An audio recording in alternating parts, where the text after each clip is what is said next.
안녕하세요. 세상에서 가장 쉬운 재테크 시간입니다. 이재용 이매진의 탐나는 재테크입니다. 반갑습니다. 네. 누구 찍으셨어요? 비밀 투표입니다. 20대 대통령 선거 끝났고 윤석열 국민의힘 후보가 대통령 당선인이 됐고요. 네. 여러 가지 공약이 있었습니다만 그 중에서 가장 눈길을 끈 공약 중에 하나가 부동산 아니겠어요? 네, 정말 활활 타오르고 있는데 그래서 오늘 돌직구로 부동산 전망을 말씀해 주실 고종환 한국자산관리연구원장님 모셨습니다. 어서 오세요. 네, 안녕하십니까. 아니 이번에 대선 토론회 할 때도 그렇고 단연 부동산 문제가 떠올랐거든요. 화두였죠. 예, 그리고 이제 문 정권의 실정 중에 부동산 실정이 가장 컸다 이런 얘기 하는 거고. 네, 그렇죠. 그렇게 볼 수 있습니다. 그동안 우선 우리 유튜브 보시고 방송 보시는 분이 다 아시겠지만 집값이 급등했잖아요. 문재인 정부 5년간 서울은 거의 3배 가까이 올랐고 수도권도 2배 이상 올랐거든요. 너무 올랐어요. 올라도 너무 올랐어요. 네, 그렇죠. 그러니까 미친 집값, 미친 전세값, 집값만 오른 건 아니죠. 그래서 이제 오른 이유가 오늘 쭉 이어지겠습니다만 먼저 좀 5가지를 꼽을 수 있거든요. 이제 공급 부족이었다. 이제 윤석열 당선인의 이제 공약이 그래서 나온 거거든요. 공급 부족. 두 번째는 정책 실패를 꼽을 수 있습니다. 27번이나 나왔는데 이 정책들이 결국은 시장에 약발이 안 먹혔어요. 오히려 부작용이 나타난 것이죠. 네, 이제 세 번째가 우리가 볼 때는 심리입니다. 그러니까 이 집값 상승에 대한 이 기대 심리가 영끌하는 젊은이까지 확산될 정도로 이렇게까지 광범위하게 확산된 적이 없었어요. 그리고 이제 역시 우리가 꼽는 게 저금리. 지금은 금리가 오르지만 저금리와 그다음에 유동성 지수라고 그래서 돈을 너무 2배 이상 풀었잖아요. 그러니까 돈을 2배 이상 시중 유동성이 늘어나면 집값도 2배 정도 오른다. 이거는 우리 학계의 정설입니다. 여기다가 이제 문정부만의 탓은 할 수는 없지만 해외 부동산, 그러니까 우리만 오른 건 아닙니다. 전 세계적으로 돈이 풀렸습니다. 이런 것들이 한꺼번에 어우러지면서 올랐고 이제 윤석열 당선인은 이제 후보 시절에 그래서 공급 확대, 정책 전환, 또 이런 여러 가지 규제를 완화하겠다 이런 대책을 내놓게 된 배경이 됩니다. 그러면 지금 부동산 시장 분위기는 어떻습니까? 정권이 교체되는 과정인데. 그렇죠. 현재 3가지 현상을 꼽을 수 있어요. 3월 9일 날 당선되고 나서 얼마 되지가 않았는데 시장이 빠르게 급변하고 있는 모습이 한편에서는 뭐 기대도 되고 또 한편으로는 좀 우려가 큽니다. 오늘 그런 또 어떻게 변하고 있어요 지금? 지금 현황을 말씀드리면 3가지인데요. 그동안 사실은 대선을 앞두고 거래 실종, 거래 절벽 현상이 심했다는 거는 두 분 다 아시잖아요.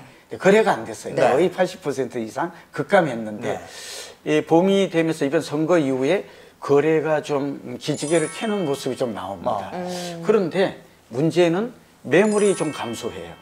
매물이 한 4~5% 정도 나왔던 매물이 상승 기대감 때문이겠죠. 이제 다시 좀 구체적으로 얘기하겠지만 그러면서 이게 재건축을 중심으로 두 번째 현상은 그러니까 거래가 좀 재개되면서 그러면서도 매물이 좀 줄어들고 있고 그러면서 서울의 강남과 용산과 여의도, 목동 이제 지역이 좀 나오겠습니다만 이런 지역을 중심으로 전 지역은 아닌데 그리고 분당, 1기 신도시의 대장주인 분당 이런 지역을 포함해서 매물이 줄어들면서 호가가 또는 계약했던 그 매매 가격이 한두 건 거래지만 가격이 5억에서 그러니까 잠실주공 5단지 같은 경우에는 한 5, 6억이 뛰었고 그렇죠. 압구정 현대 같은 경우에는 60평대지만 한 16억이 뛰는 이런 현상이 나타나고 있고 그게 두 번째 현상이고요. 그다음에 세 번째는 재건축뿐만 아니라 재개발도 들썩이고 있고 뭐 이런 현상들은 앞으로 시장을 예측하는 데 우리가 눈여겨봐야 될 대목이 아닌가 보여집니다. 집값이 더 오르는 게 아닌가 해서 걱정스러운 부분도 있는데 자 그러면 지금부터는 윤석열 당선인의 부동산 공약에 대해서 하나하나 좀 알고 가도록 하겠습니다. 저희 차트가 준비되어 있는데요. 첫 번째는 공약에 대한 얘기죠. 공급에 대한 얘기죠. 공급에 대한 얘기. 공약에서 우선 공급이 첫 번째네요. 가장 중요한 게 우리 시청자분들께서 알아두시면 또 이미 아시는 분들도 많겠습니다만 우리나라는 정책이 시장을 좌지우지한다고 할 정도로 정책이 유난히 큰 나라입니다. 네. 이거는 뭐 세계에서도 이렇게 정부가 시장에 개입하거나 간섭하는 나라는 거의 없다라고 할 수 있는데 네, 영향을 너무 많이 받아요. 많은 영향을 미친다는 것이고 앞서 제가 잠깐 일부러 이제 언급했었는데 공급 부족, 수급 불균형이 문재인 정부의 가장 큰 집값 상승의 원인이었다. 그런 의미에서 윤석열 당선인의 공급 확대 정책은 우리가 관심을 가질 만하죠. 예, 여기 지금 250만 호 총량만 나와 있는데요. 여기서도 지금 드릴 말씀이 굉장히 많습니다. 이제 세분화해서 보면 이 전국적으로 5년간 250만 호고 수도권은 약 130에서 150만 호. 뒤에 가서는 150만 호로 좀 수정을 했어요. 수도권. 수도권의 비중이 많죠. 더 그다음에 좀 이어지겠습니다만 재건축 재개발을 통해서 약 47만 호를 우리가 이제 가구라고도 하고 호라고도 이렇게 단위를 붙이는데 공급이 된다. 이 정도 물량이면 충분한가 하는 것인데 사실은 우리나라는 전국적으로는 주택 보급률 지표라는 게 있거든요. 나라 전체로는 부족하지 않아요.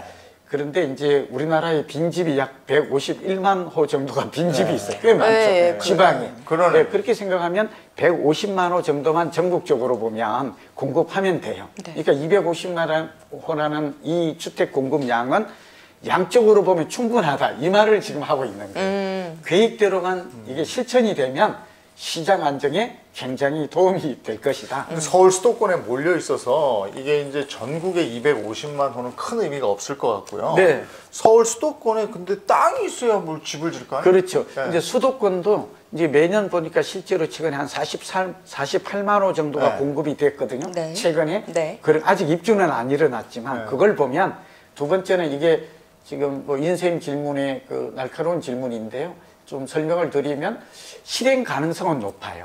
이 지금까지도 48만 호 정도가 공급됐으니까 거의 50만 호잖아요. 네. 이게 마음만 먹으면 불가능한 목표는 아니다. 공급도 충분하다. 문제는 지금 수도권이에요. 수도권 중에서도 서울이에요. 그래서 이제 좀 다시 이어지겠지만 재건축 재개발이 서울은 70 내지 80%의 공급을 담당하거든요. 예, 가용 택지가 없으니까. 그런 면에서 어쨌든 윤석열 당선인의 부동산 공급 확대, 이재명 후보는 311만 호였어요. 이 정도 공급이 이루어지면 4, 5년 후에는 집값 안정에 크게 도움이 될 것이다 라고 우리가 결론을 낼 수 있습니다. 그 다음은 네. 규제 완화, 대출을 굉장히 조였었는데 이걸 좀 풀어주겠다. 근데 이런 것들이 다 지금 요 위에 거 모르겠는데 밑에 거는 집값도 올릴까봐 걱정인데. 네, 그렇죠. 그래서 여기서 우리 미리 좀 말씀을 드리는데요. 부동산 경제학에서는 어떤 정책이나 이제 규제, 공급과 규제, 여기 이제 본격 들어가는데요. 늘 단기 영향과 중장기 영향을 구분해야 합니다. 이걸 잘 전문가들도 놓쳐요. 그래서 이게 전체로 보면 안 돼요. 그 이유가 지금 공급을 늘린다고 했지만 다시 좀 이어지는 얘기 속에 우리 시청자분들이 듣기에 제가 모순되는 얘기를 좀 할지도 몰라요. 그 이유가 단기는 1, 2년을 의미해요. 저는 결론부터 말씀드리면 윤석열 후보가 당선됨으로 해서 1, 2년 정도 서울 지역을 중심으로 해서는 집값이 내년 정도까지 오를 확률이 높아졌다. 여기서 더 오르면 그렇게 하면 안 되죠. 그런데 지금 이 규제 완화가 그러니까 공급을 늘리잖아요. 이렇게 말하지만 실제 지금 재건축도 지금 뭐 잠실주공 5단지가 이제 1호로 통과가 됐잖아요. 재건축. 통과가 되는데 이것도 실제 입주까지는 아무리 빨라야 4, 5년 후가 돼요. 그럼 윤석열 정부 때 입주를 하지 않아요. 맞아요. 신규 입주가 되어야 실제로 전세값도 내리고 집값도 내릴 텐데 저 말 좀 이해되시죠? 일반인들은 전문성이 이렇게 깊지 않기 때문에 그래서 좀 이 부동산은 굉장히 복잡 미묘하고 굉장히 고차방정식이에요. 그 이유 중에 하나가 이제 규제 완화인데요. 이 대출, 이걸 금융대출이라고 하죠. DSR 아시잖아요. 총부채 원리금 상환 비율로 해서 지금은 LTV가 40%예요. 그러니까 집값의 40%, 50% 이내, 그것도 자기 소득의 원리금의 합계액이 연봉이 그 40% 이상은 빌려주지 않는 것으로 되어 있어요. 그런데 여기 예외로 윤석열 당선인께서는 생애 첫 주택, 여기 신혼부부 이런 것들을 이제 주택담보인 80%까지 낮추고 네. 그다음에 금리도 낮춰준다 그랬어요. 네. 그러면 어떤 일이 벌어질까요? 한번 생각해 보시죠. 그러면 대출 규제가 되면 영끌하는 젊은이들은 이제 돈을 빌려서 사기가 좀 편해졌다. 좋은 점이 그렇죠. 있죠. 네. 그러니까 내 집을 갖고 싶은데 네. 돈도 없고 네. 빌려주지도 않으니까 어쩔 수 없다. 이런 사람들에게 하나의 내 집 마련에 문턱을 낮춰주고 길을 제공했다 하는 점에서는 긍정적인데 네. 지금 가뜩이나 집값이 오르는데 이분들이 그러니까. 만약 빌려서 집을 사면 네. 수요가 증가하겠죠. 네. 수요가 증가하면 어때요? 다시 좀 이어지겠습니다만 보유세, 그러니까 종부세라든지 양도세도 또 낮춰준다는 공약도 나와요. 이어지겠어. 그러니까요. 그렇게 되면 팔려는 사람은 안 팔겠죠. 네. 그러니까 재건축도 네. 오를 것 같고 또 세금 안 부담도 팔죠. 낮춰준다 안 네. 팔겠죠. 네. 그럼 매물이 안 나오겠죠. 매물 네. 잠김 현상이 심화돼. 네. 그런데 이 젊은이들이 집을 사면 어떻게 될까요? 그만큼 오를 가능성이 오르죠. 수요 공급의 네. 원리, 작동 원리. 좀 이런 점들이 우리가 오늘 좀 깊게 분석해야 되는 그런 내용이 될 것 같습니다. 그러니까 이런 게 이제 집 한 채가 어디서 나와. 그러면 그게 또 최고가를 기록해. 그러면 그 전체 아파트 값이 그 값에 의해서 매져. 그럼 아, 이거 안 좋은 건데 사실은. 예, 자, 다음 거 조금 보겠습니다. 아까 제가 오를 확률이 높다고 말하는 근거가 되어 있는 것입니다. 이어서 나오는군요. 네. 지금 네. 아주 잘 준비를 한 것 세금. 같습니다. 네. 이 세금 문제인데요. 이번에 눈여겨봐야 되니까 한 5가지가 이제 부동산 정책은 좀 세분화해서 볼 수 있거든요.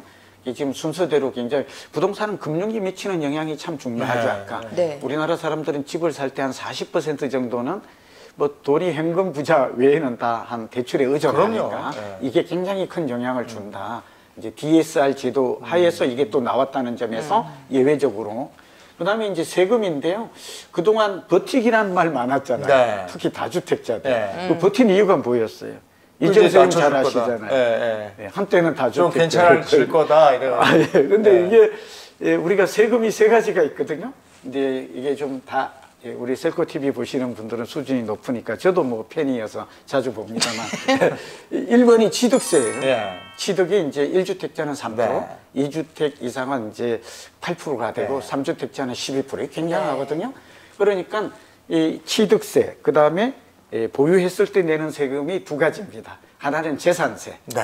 하나는 종부세, 네. 그 유명한 종부세고요. 네. 종부세는 이제 고가주택에 12억 이상만 내잖아요. 주로 강남이나 뭐 여의도, 목동. 근데 지금 이런. 서울에 있는 집 12억 이상, 거의 대부분 다 10억 해요. 이상이거든요. 네, 그러니까 그것도 현실하고 지금 서울의 아파트의 한 채 평균 가격이 13억에서 14억입니다. 그러니까 평균가만 되어도 종부세가 된다. 그래서 윤석열 당선인은 그런 걸 좀 세금 폭탄이란 말이 나오니까 지금 이러한 대책을 네, 네. 공약으로 내놓았어요. 한번 좀 정리할게요.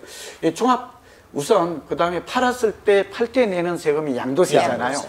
요 이해하지 않으면 세금은 굉장히 복잡해요. 네. 전문가도 자신이 아니 없을 정도로. 부동산에서도 너무 바뀌니까 부동산에서도 설명을 못 해줬었어요. 그래서 이런 말이 있어요. 양포세, 네. 양도소득세를 포기하는 세무사.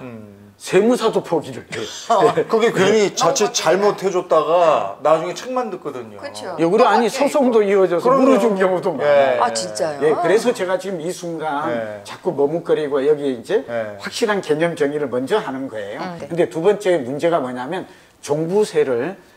다주택 종부세를 재산세와 통합한대요. 실질적 의미가 뭔지 아세요?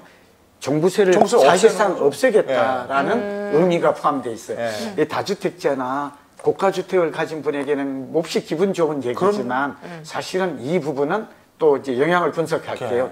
그 다음에 또 하나가 양도세예요. 네. 여기는 지금 없습니다만 나올라나 모르겠는데 양도소득세를 중과세율이 있거든요. 양도소득세 기본 세율이 6에서 45% 알아두셔야 돼요. 네. 예, 숫자가 나오면 우리가 머리가 아프지만 그런데 2주택자의 중과세는 20%가 붙어요. 네. 그럼 45에다가 20이 되면 65%가 네. 되겠죠. 3주택자는 그대로 외우면 돼요. 30%예요. 네. 그럼 75%가 되겠죠. 한 80%. 조정 대상 지역. 네. 그 중에 지방소득세율까지 합하면 82.5%가 네. 이 숫자 기억해야 돼요. 네. 3주택 이상은. 네. 그래서 집을 팔았을 때 양도소득세가 만약에 양도 차익이 한 10억 났다. 네. 그러면 8억 2,500만 원을 세금으로 내고 네. 1억 남짓만 내가 가져가. 그러니까 다들 집을 안 내놓고. 안 팔라. 이게 지금 버티기 한 이유였잖아요. 근데 이제 이게 지금 굉장히 복잡한 계산이 깔려 있어서 그런데 그래서 버티기 하는 사람들이 지금 정리합니다. 종부세도 깎아준다 그래 보유했을 때 이게 굉장히 힘들었는데 팔아도 2년 동안은 기간이 벌어졌어요. 급할 이유가 없어요. 중과 조치를 2년간 보류한다고 하니까. 그러니까 다주택자들이 이제 급한 불이 없죠? 2년간 그대로 가지고 있어요. 집값이 오를 것 같다라는 전망이 많으면 안 파는 거예요. 또. 강남과 용산과 여의도가 목동에 있는 사람들이 주로 고가주택인데 안 팔 가능성이 많아요. 그런게도 그렇고. 그러면 어떻게 될까요? 또 매물이 안 나와요. 그럼 또 오르는 거예요? 또 그렇게 되면 한 채 딱 나오는 거 팔리면 그게 또 오르는 거예요. 예, 지금 그런 면이, 그러니까 그래서 제가 여기서 이제 뭐 정책 당국이나 많은 분들이 보겠습니다만, 선거할 때는 이런 것들을 할 수 있어요. 그러나 이게 부자 감세냐, 부자 정세가 아니라 우리나라는 요 말은 꼭 드리고 싶어요. 저도 이 정부의 세제발전심의위원을 오래 하면서 느낀 건데 우리나라는 방법이 있어요. 그걸 하나 좀 제시하려고요. 단순 재테크가 아니라 외국 같은 경우는 우리나라보다도 보유세는 약간 높거나 비슷해요. 양도소득세는 보통 15에서 20%예요. 이렇게 많이 가져가는 나라는 없다고 해요. 세계 사례가. 그러니까 제 얘기는 보유세는 조금 더 좀 순서가 양도소득세부터 좀 완화를 해줘야.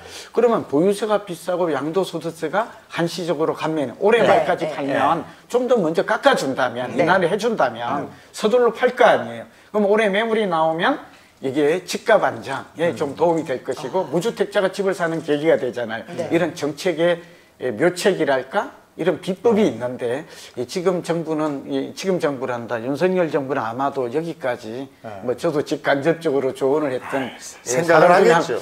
생각을 잘 못하는 듯해요. 저의 느낌은. 풀어줘도 갑자기 다 풀어줘 버리면 안 돼요. 안 되죠. 그래서 이런 그 선진국형으로 저는 세제 개편을 이번에 근본적으로 개편해야지 땜질식으로. 근데 이런 게 국회 동의 없어도 돼요? 국회 입법 사항이에요. 그래서 사실은 동의를 해야 될 거 아니에요? 그래서 지금 힘들 텐데. 지금 뭐 이제 여소야대가 되잖아요. 그런 상황에서는 입법 통과도 쉽지 않을 걸로 보여요. 요거는 좀 봐야 되고 바뀌어도 2년 남짓은 힘들 테니까 그죠? 이런 세제 바꾸는 거는 요건 좀 봐야 되는 거예요. 자, 재개발 재건축 이거 지금 이제 저도 이제 노후주택에 살기 때문에 30년 이상 노후주택 안전진단검사 면제 재건축 초과이익 환수제 완화 이렇게 되어 있습니다. 네, 지금 뜨거운 감자가 이제 저 세금 부분, 세금 폭탄이다 이런 것 때문에 너무 과도한 세금은 낮춰주는 게 맞죠. 그게 이번에 표심으로 나와서 뭐 강남을 중심으로 해서 이쪽에 몰표가 나온 것인데 그 두 번째가 더 어쩌면 부동산 시장에는 더 큰 영향. 이 부동산 시장의 그 핵폭풍이 이게 재건축 재개발이에요. 아까 말씀드린 대로 서울은 재건축 재개발이 아니면 공급할 수 있는 택지가 없잖아요. 두 번째는 부동산 경기가 오를 때 늘 변함없는 법칙이 있었는데 재건축이 가장 먼저 올라요. 이거는 앞으로도 그럴 것 같아요. 그러니까 재건축이 바로미터 기능을 하는 것이죠. 그래서 그렇고 이번에 이제 윤석열 후보의 공약이 어떤 영향을 미칠까 지금 그 얘기잖아요. 그런데 보면 여기 세 가지가 있어요. 우선 30년 이상 노후주택 안전진단. 그러니까 주택법에 따르면 재건축은 최소 30년은 경과해야 노후주택이고 재건축이 가능합니다. 리모델링은 15년이지만 같이 알아두시고요. 그런데 이 안전진단과 이 개념을 먼저 또 이해하실 게 필요할 것 같아요. 우리가 재건축의 규제 3종 세트라는 말을 하거든요. 그게 안전진단이에요. 그리고 두 번째가 재건축 초과이익 환수제. 줄여서 우리가 재초환이에요. 세 번째가 분양가 상한제. 이게 이제 세 가지가 가장 큰 걸림돌이에요.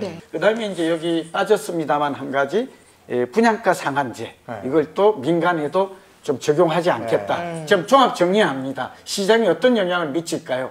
재건축 재개발의 속도가 빨라진다. 특히 재개발은 다시 또 이어지겠습니다만 오세훈표 재건축 재개발 신속 통합기까지 여기에다가 층고가 35층에서 50층으로 완화해주고요.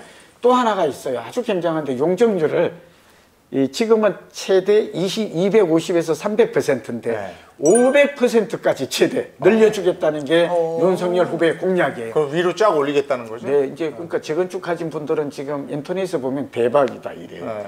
그리고 그래서 이게 사실은 두 가지가 있어요. 하나는 장기적이라고 말하면 4, 5년 후에는 공급을 늘려서 그 집값 안정에 도움이 될 것이다.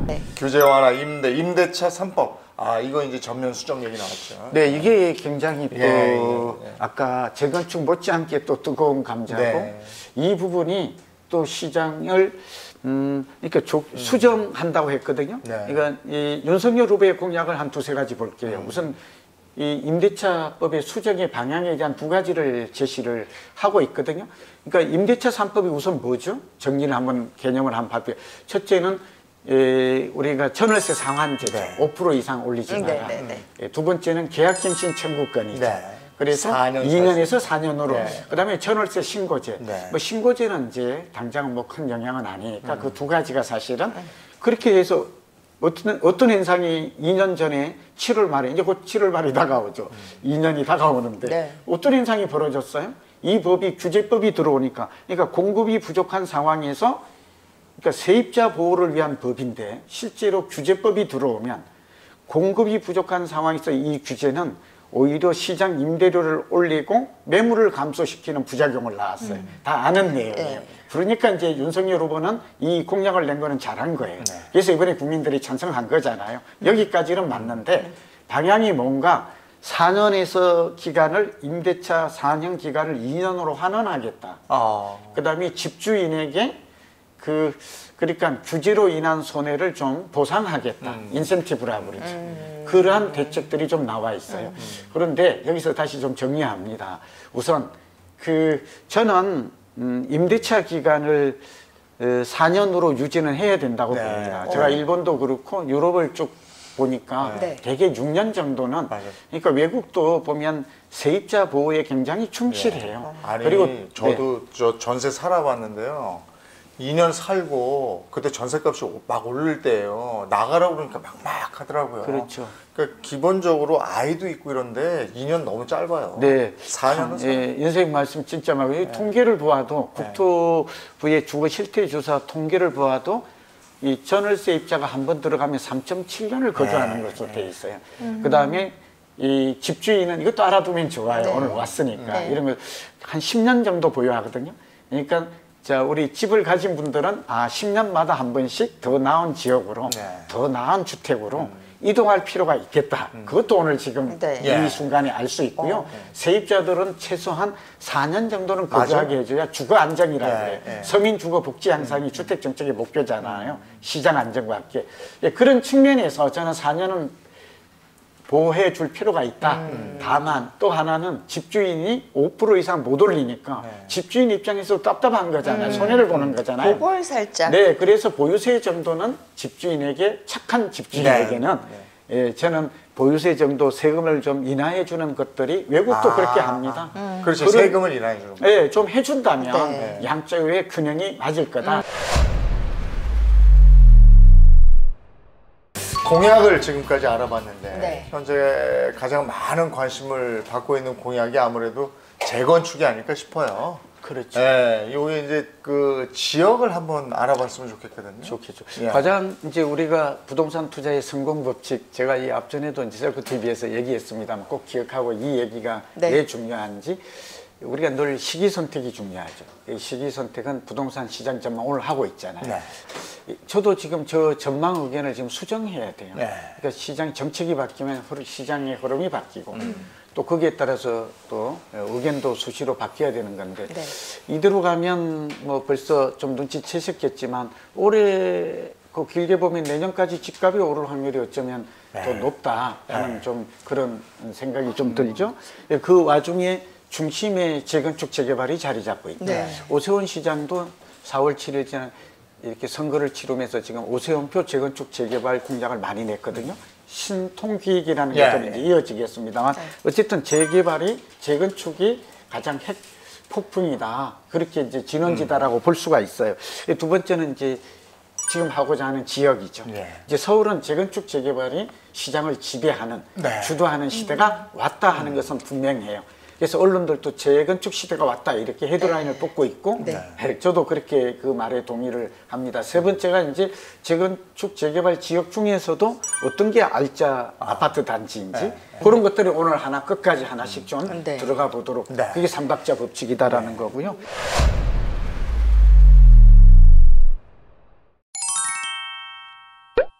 베스트 5, 톱 5라고도 할 수 있는데 재건축 재개발 중에서 어느 지역이 가장 뜰까 하는 건데 우선 교과서에 보면 이것도 이제 시청자분들이 큰 도움이 되는 게 도심과 외곽, 교외 이렇게 구분을 해요. 이 도심은 말하자면 서울의 중심부란 뜻이고 외곽은 지금 외곽 지역 이런 그다음에 이제 교외 지역은 이렇게 공포 산보 이렇게 벗어난 지역 이 세 가지를 아는 것도 참 도움이 되죠.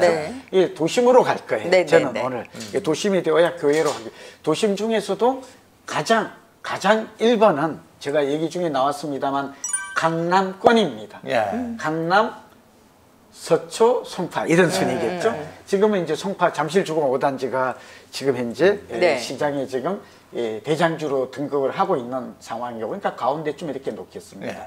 그 다음에 이제 우리가 하나 알아둬야 될 게 이 세 군데가 오르면 요즘 강남권의 개념이 확산돼요. 강남 4구라 그래서 강동구까지 이렇게 좀 넓혀서 보는 것도 필요. 왜냐면 아니면 이렇게만 얘기하면 강동구 주민들은 그럼 우리는 빠졌냐? 그런데 빠진 게 아니고 그런 개념으로 보여집니다. 그다음에 두 번째는 역시 이제 저는 여기 중심부로 갈 때 용산구를 꼽을 것 같아요. 사실은 재건축으로 보면 영등포인데 이번에 지금 용산이 지금 현재 대통령실 청와대가 없애고 간다는데 좀 유력하게 되잖아요. 만약 간다면 용산이 이제 굉장히 도시의 위상, 위치가 높아지고 여기에 따른 상징성 이런 것들이 이미지가 굉장히 달라질 가능성이 많아요. 그래서 우선 용산, 중구, 종로 이걸 같이 봐야 돼요. 용산은 그동안 중구와 종로를 우리가 도심권이라고 불렀거든요. 근데 용산까지 포함돼서 이게 개념이 좀 넓어져요. 구도심에서.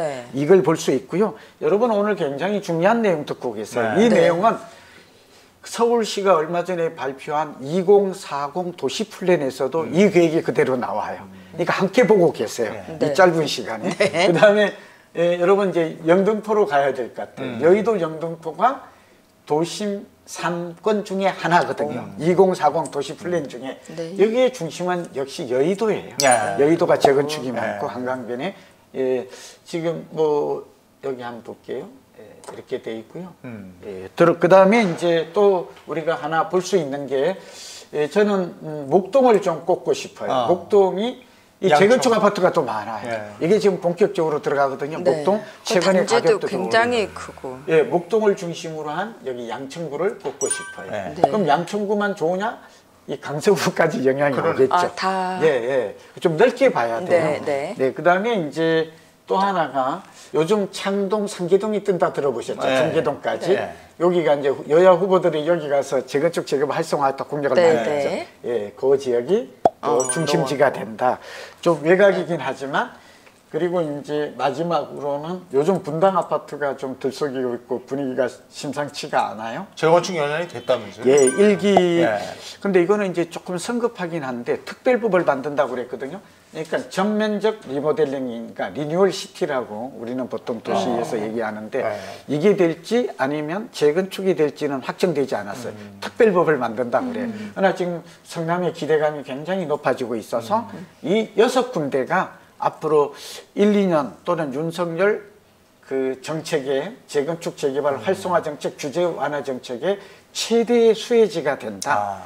그렇게 볼 수 있습니다. 근데 이것뿐만 아니라 하나 좀 더 부연하면 이 인접지역도 효과가 와요. 그러니까 저희 예를 하나 들게요. 중구와 종로구, 용산이 좋아지면 어디가 좋아지겠어요? 마용성 들어보셨죠? 마포 좋아져요. 이걸 듣고 있는 사람 중에 혹시 그 마포는 아니냐? 그게 아니라 언저리가 가네요. 온다. 그 다음에 성동구는 또 빠졌냐? 아니다. 광진구도 여기 붙어 있기 때문에 동작구는 또 빠졌냐? 아니다. 여기도 다 인접성. 다네요, 다. 그래서 이 영향력이 2차로 와요. 우선 우리는 최고가 어디인가. 그 다음에 이제 그 인접성까지 그렇지 않으면 오해가 있고 그래서 부연 설명을 드립니다. 아니 근데 이거 보니까 걱정이네. 집값 더 오르겠어요. 근데 당장 내년까지는 확실한. 아니 근데 여기다가 이제 집을 사야 되는데 어떡하지 하는 분들은 이미 여기에 들어가기에는 너무 비싸져 있는 데다가 더 오르니까 만약에 그럼 생애 첫 집을 사든지 아니면 뭐 중산층들이 집을 조금 어떻게 좋은 데로 더 가볼까 하는 분들은 어딜 가 있어야지 좋은 거예요? 그러니까 이게 맞춤형인데요. 우선은 예, 그래도 앞으로 향후 5년간 네. 뭐 그다음 정부가 어떻게 될지 그건 저희도 모르죠. 네. 어쨌든 5년간만 놓고 보면 네. 서울이 가장 핫플레이스가 돼요. 서울 가장 전체는- 재료가 굉장히 많아요. 아니 늘 그랬는데 그래서 그래도 두 번째가 이제 이 답이 서울만 자꾸 강조하면 좀 허탈해 하시고 실망해 하시니까 네. 예, 저는 이제 또 해법을 다시 이어지겠습니다만 예, 앞으로 GTX가 좀 통과하는 이미 좀 오른 면도 있지만 이제 그 서울만 보지 말아야 돼요. 네. 그러니까 젊은 층과 자본력이 있는 사람은 제가 볼 때는 신규 분양을 노리는 게 가장 좋아요. 특별 공급이라고 있거든요. 상기 신도시는 85%가 특별 공급이니까 뭐 여기 셀코를 통해서도 여러 가지 그런 다른 전문가들도 충분히 설명하셨을 테니까 요쯤만 말씀드리면 그러니까 신규 분양, 특별 공급 이런 것들을 노리고 그다음에 사전 청약까지 있잖아요. 네. 이런 걸 잘 활용해서 하는 게 가장 경제적이고 합리적 방법이다라는 건 알겠고요. 그다음에 이제 최근에 이천이라든지 안성, 뭐 평택 이런 지역 안 올랐던 지역이 최근에 좀 올라요. 네. 한 5, 6천씩 오르거든. 5, 6천도 적은 돈이 아니죠. 네, 그럼- 2, 3억 아파트가 한 5, 6천씩 올라요. 이런 지역들을 놓치지 않았으면 하는 거고 또 동두천이라든지 그러니까 GTX가 다시 좀 이어질 수 있을 것 같은데 이런 점들을 보고 미리 그곳에 가는 것도 하나의 방법이고 두 번째 방법이 있어요. 하나만 있는 게 아니에요. 네. 이제 좀 이어지겠습니다만 좀 빠르게 가보시면 이제 재개발 빌라, 그러니까 다세대나 연립의 1빌라라고 그러잖아요. 그러니까 도심에, 네. 그러니까 공공 재개발과 이제 재개발이에요. 공공 재개발과 민간 재개발 사업이 활성화될 걸로 보여져요. 네, 그래서 제가 볼 때는 중심 지역이 있고 네. 앞으로 이게 부천도 굉장히 좋아져요. 예, 금단도 좋아지고요. 그러니까 이런 교통망이 확충되는 지역 위주로 직주 근접이니까 좀 관심을 가지면 다행히 희망이 있다면 문재인 정부가 잘한 건 상기 신도시를 만든 거예요.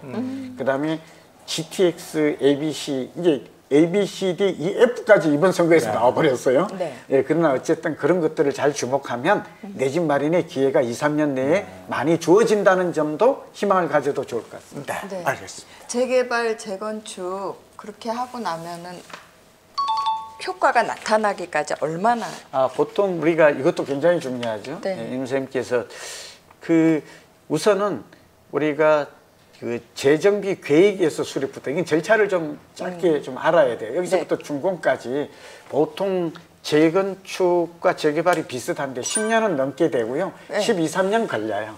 그렇게 오래 걸려요? 그리고 지금 이제 잠실주공 5단지가 이제 이번에 인하가 변경심의가 통과됐잖아요. 네.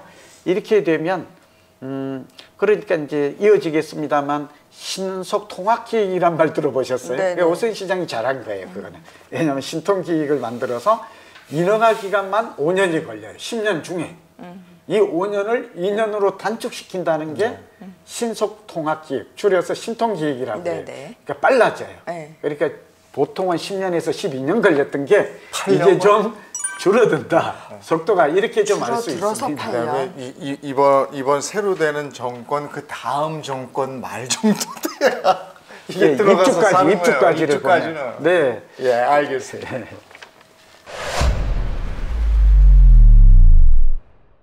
자, 그러면 올해 부동산 시장 어떻게 접근해야 될지 궁금한데 고정환 원장님 바쁜 시간 쪼개서 이 자리에 나와 주셨으니까 우리가 많이 받아가야 되잖아요.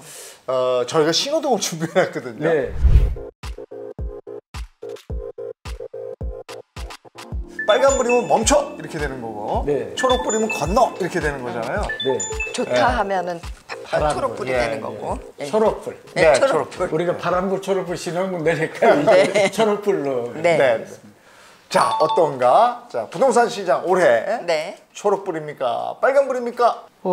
저는 빨간불로 하겠습니다. 멈춰. 네. 왜냐하면 좋다 나쁘다 개념에서 보면 네. 지금까지 쭉 좀 얘기가 이어온 결론이 뭔가 윤석열 당선이 되고 나서 좋은 점도 있지만 서울 지역만 놓고 보면 그 재건축 재개발이 촉발된 또 가격 그다음에 이제 세제 완화도 그렇고 서울 지역의 전셋값도 그렇고 집값도 좀 불안해질 여지가 있다. 급등은 안 하겠지만 상승이냐 하락이냐 보면 좀 상승 쪽에 그런 면에서 좀 지금은 좀 정책의 조율이나 수정 보완도 필요하다는 의미에서 우려감에서 빨간불을 선택했습니다. 좀 걱정된다. 네, 걱정된다. 지금 이 공약대로 갔다가는 네. 수도권 집값은 더 오를 것이다. 그 부분이 걱정이 상승 된다. 요인이 더 많아요. 네, 걱정된다. 자, 주택 공급이 이번에는요. 주택 공급 좋아진다, 나빠진다인데 주택 공급이 좋아지면 초록불이고 나빠진다면 빨간불. 네. 아 노란색도 있어요. 아, 노란색 있어요? 노란색 지켜보자. 아, 지켜보자. 전망. 예, 저는 파란불입니다. 아, 초록불로. 그러니까 우리가 맨 처음에 이제 250만 가구 호, 그다음에 서울하고 수도권은 150만 호 이런 것들은 굉장히 긍정적이죠. 네. 예, 집값 좀 그동안 문재인 정부에서는 공급을 억제했잖아요. 수요도 억제하고 예, 그렇게 되다 보니까 공급을 소홀히 한 문제가 결국은 5년 동안 집값을 뭐 미친 집값, 미친 전세를 그런 생산한 가장 큰 그 이유였기 때문에 그래서 윤석열 후보의 공약 250만 호는 상당히 적정하고 달성 가능하고 그런 면에서 좀 기대를 해도 좋을 것 같습니다. 네. 다만 이제 아까 말씀드린 대로 서울과 수도권을 어떻게 공급하는가 지금까지 역대급 대통령 중에서 노태우 대통령 200만 가구를 빼고는 아무도 사실은 이 양적 목표를 달성한 적은 없어요. 쉽지는 않아요. 말만큼이나. 그때 일기 신도시가 들어서고 이럴 때였나요? 네. 그 외에 다른 분들 전부 다 공약한 만큼의 목표 물량을 채우지는 못했어요. 알겠습니다. 근데 이번에는 이제 그렇게 할 거라고 믿습니다. 그래도 네. 시간은 걸린다. 네. 지금부터 해도 한 5년은 걸린다. 네. 네. 예, 예. 정말 많은 분들이 궁금해 하실 겁니다. 과연 내 집 마련의 기회, 올해가 최적기일까 아닐까? 어떻게 생각하세요? 선택 하나, 둘, 셋. 눌러. 네, 저는 초록불. 올해가 내 집 마련하기에 아, 그래요? 뭐 최적기는 아니에요. 이게 좀 부연 설명이 필요해요. 오해할 거예요.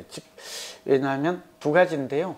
우리가 주택을 한번 매입하면 보통 한 10년 정도 거주한다고 그랬잖아요. 그렇죠. 그 주택은 삶을 유지하기 위한 필수 재화죠.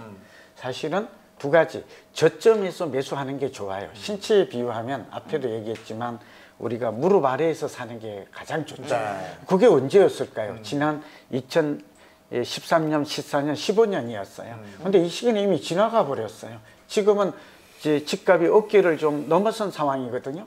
그게 조금 하나 걸리긴 해요. 그럼에도 불구하고 이제 미래가 더 중요해요. 서울 같은 경우에는 2030년 내지 40년까지는 집값이 오를 확률이 높아요. 그러니까 매년 오르는 게 아니라 이걸 사이클 원리라고 그러는데 그래서 내리더라도 다시 오를 가능성이 많아서 10년 후를 고려하면 10년. 지금이라도 안 그러면 전세 살아야 돼요. 그러면 전세 오르는데 전세를 살 것인가 내 집을 살 것인가 이건 선택이잖아요. 그런 의미에서 중장기로 보면 좀 늦었지만 지금이라도 분양 같은 걸 통해서는 내 집 마련하는 게 옳다. 이런 얘기를 좀 던지고요. 두 번째는 제가 아까 말씀드린 신규 분양, 사전 청약 여기다가 특별 공급, 젊은이들을 위한 조언이에요. 이 특별 공급 물량이 많으니까 이 좀 여러 가지 혜택이 있을 때 이때 내 집 마련하라. 그런 의미에서 저는 올해가 내 집 마련에 또 잘하면 무주택자 입장에서는 기회가 된다는 말씀을 드립니다. 알겠습니다. 자, 그러면 전월세 시장의 전망 한번 여쭤보겠습니다. 이전보다 전월세 시장은 나아진다, 괜찮아질 거다 이러면 초록불이고요. 마찬가지로 힘들다, 전월세 힘들다 이러면 빨간불입니다. 하나, 둘, 셋. 네, 힘들다? 네. 올해도 이제 제가 지금 하는 얘기는 좀 그러니까 아까 지역 전국이 아닙니다. 네. 부동산은 지역별로 이제 계층 구조화 되어 있어서 다르거든요. 그러니까 서울을 중심으로 수도권 지금 얘기를 드린다는 가정을 지금 전제를 말씀드리고요. 올해도 전월세 시장은 내리기보다는 오를 확률이 높습니다. 이유가 두 가지인데요. 전월세 시장은 오직 수요 공급에 의해서 전세가 결정이 됩니다. 그리고 전세가 결정되면 월세는 월세 전환 이율이라고 그래서 이게 지금 금리가 오르기 때문에 월세 전환 이율이 올라갑니다. 그렇기 때문에 전월세 시장이 좀 불안해질 여지가 작년만큼은 아니에요. 상승폭은 둔화되겠지만 역시 오를 확률이 높다. 또 두 번째는 서울에 올해 아파트 입주 예정 물량이 한 3만 호 가구 정도 되는데 한 5만 호 정도가 매년 입주가 돼야 돼요. 근데 이게 내년까지 2023년까지는 아파트의 입주 물량이 줄어요. 그러면 결국은 수요 공급의 원칙에 의해서 또 전세가 불안해지면 매매는 또 어떻게 될까요? 그죠. 다른 집값이 또. 오르면은 전세 오르고 월세 오르고 다 네. 오르게 되는. 근데 그 부분은 이제 조금 다른데 전월세 달라요? 가격이 오르면 매매 가격은 반드시 올라요. 그런데 매매 가격이 오른다고 전월세 전월세가 가격이 꼭 바로 오르지는 오르지는 않아요. 오를 수도 있고 아닐 수도 있다. 이것도 굉장히 이제 우리가 깊이 있는 공부, 학술적으로는 의미가 있거든요. 윤석열 정부가 네. 앞으로 성공하기 위해서는 지금 전월세 가격의 안정에, 그러니까 공공임대라든지 공공분야, 또 재건축 재개발에서도 이런 물량을 많이 늘리는 거, 여기에 좀 정책의 방점을 두었으면 좋을 것 같고, 예, 지방은 좀 달라요. 지방은 공급이 좀 많은 대구나 대전이나 부산 이런 지역들은 최근에 공급이 좀 많아졌어요. 네. 이런 지역들은 전세가 안정되고 집값도 안정된 혹은 내릴 수도 있겠다. 이거는 지역별로 좀 다르다 하는 말씀. 그리고 서울의 전월세가 오르면 또 이게 연구 보고서에 의해서 검증이 된 건데 경기도와 인천도 반드시 따라서 오르는 경우가 많다. 집값도 그렇죠. 예, 집값도 그렇고 전세값도 그렇다 하는 것들은 우리가 알아두면 굉장히 자산 관리에 내 좀 도움이 될 것 같습니다. 알겠습니다. 자, 집값 5년 후엔 떨어진다고 보시는지, 떨어진다면 초록불, 더 오를 것 같다. 5년 후입니다. 5년 후. 5년 후에는 집값이 떨어질 것 같으면 초록불, 더 오를 것 같으면 빨간불. 그런데 지금하고 비슷할 것 같으면 노란불. 이렇게 네, 됩니다. 5년 후. 예. 하나, 둘, 셋, 눌러주세요. 네. 자, 이게 뭐 이 선생님께서 굉장히 중요한 질문하셨어요. 제가 서두에 시작할 때 우리나라 사람들은 언론도 그렇고 전문가들조차도 오른다 내린다 막 오래 오르냐 이렇게만 하고 또 10년 후 이렇게 보는데 단기, 중기, 장기를 구분해서 봐야 돼요. 우선 5년 후니까 중기죠. 네. 그 윤 당선인이 이제 임기 말 이렇게 보는데 아까 공급 확대 정책이 계획대로 실행이 된다면, 실행 방안이 수립된다면 네. 가격은 내릴 확률이 높습니다. 그리고 언제부터 내릴까 하는 건데 이건 저의 개인 의견이 좀 묻어 있는데 저는 2024년부터는 공급 물량이 입주 물량이 늘어나요. 서울하고 수도권. 그리고 상기 신도시도 2025년 이후에 아마 늦어도 2026년부터 입주가 시작이 돼요. 하남 교산이라든지 남양주 왕소, 고양 창릉 이렇게 되면 제가 지금 또 추진하고 있는 재건축도 2026년, 27년 되면 또 입주하는 곳들이 늘어나거든요. 뭐 강동 둔촌 주공도 있고 그렇게 본다면 4, 5년 후에는 집값이 내릴 확률이 높아 보인다. 그러나 여기서 또 주의할 게 1, 2년 후만 놓고 보면 단기적으로는 오히려 신규 입주 물량이 늘어나지 않기 때문에 오를 요인이 많다.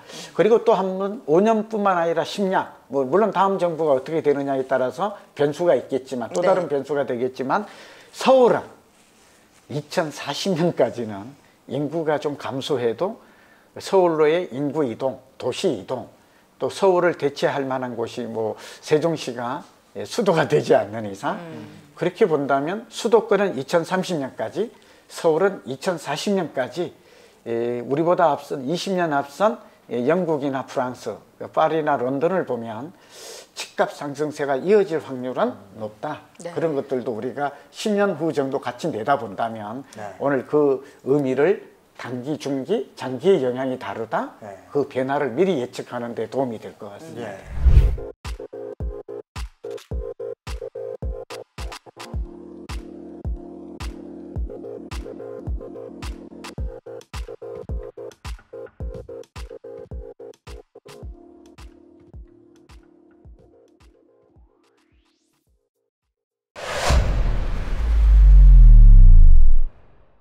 정말 오늘 이런저런 좋은 말씀 많이 들었는데요. 총 정리하는 끝으로 우리가 아파트를 결국은 사야 되잖아요. 집을.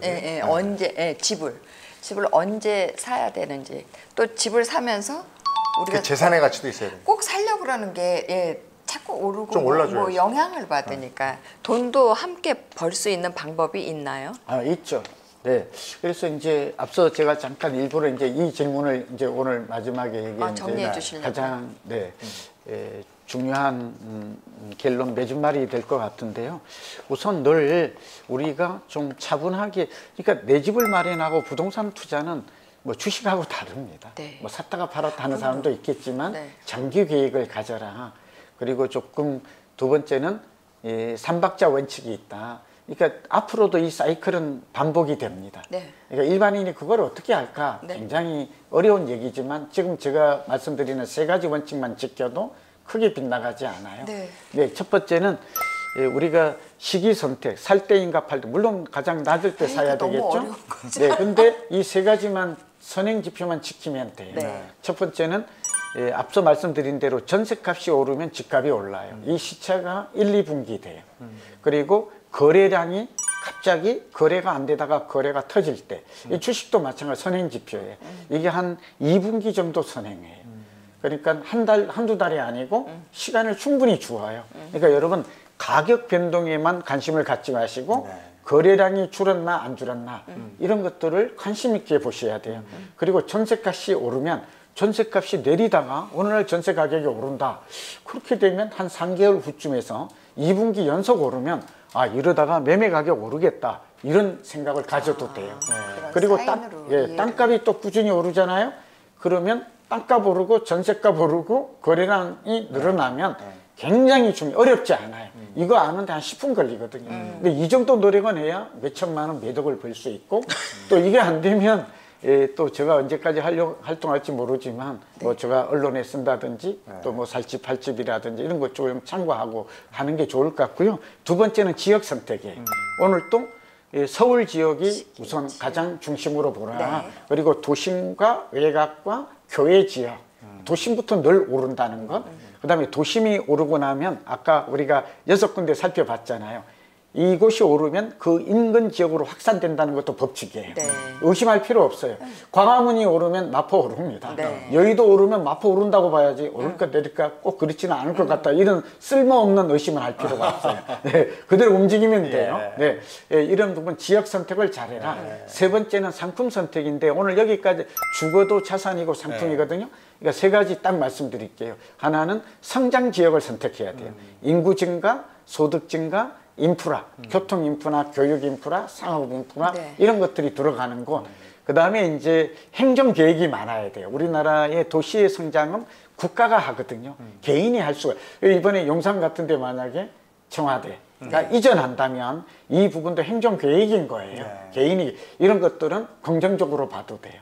그러니까 지역의 활성화와 그 부동산 가격 이게 중요하잖아요. 변동. 여기에는 긍정적 영향을 미칠 수 있다. 그래서 성장 지역인지 아닌지를 제가 말했잖아요. 지금 네 가지. 청와대가 옮겨간다 그러면 사람들이 거기 지금 공원화가 빨라질 것 같지 않아요? 민족공원? 하겠다는 거잖아요. 그러면 그 100만 평에 이르는 대규모 센트럴파크에 미국에 버금가는 공원이 들어서는데 사람들이 안 갈 거야. 청와대가 싫기 때문에. 뭐 이렇게 말하면 이게 말이 앞뒤가 안 맞잖아요. 안 또 남성까지 연결이 되고 이게 한강하고 연결이 돼요. 거긴 또 개발이 빨라지겠네. 네, 이보다 더 좋은 곳이 없는데 굳이 그곳이 안 좋다고 그러면 안 되죠. 정치적인 이유로. 그래서 이 네 가지를 잘 보고 선택하시라. 그리고 이제 개별 부동산은 아무래도 부동산은 토지와 건물이니까 대지 지분이 넓은 걸 선택해야 돼요. 그러니까 재건축할 때 보면 알죠. 건물의 가치는 사라지기 때문에. 그래서 대지 지분을 잘 보아라. 그리고 이 지역의 새로운 교통망이나 재정비, 오늘 재건축 재개발을 재정비 사업이라고 하거든요. 또 정부에서 이곳을 개발하려고 하는 그런 움직임이 많은가 이런 걸 보고 선택한다면 이왕이면 재건축 재개발이 빠른 것이 좋아요. 네, 이런 것들을 눈여겨본다면 3박자를 잘 맞춘다면 반드시 성공할 것이다. 여러분의 자산적 의사결정에 합리적 의사결정에 도움이 될 걸로 봅니다. 오, 감사합니다. 알겠습니다. 오늘 부동산에 대한 여러 가지 얘기 나눴습니다. 확실히 도움이 되는 시간이었습니다. 호정원 선생님 고맙습니다. 감사합니다. 네, 함께해서 행복했습니다. 고맙습니다. 건강하십시오.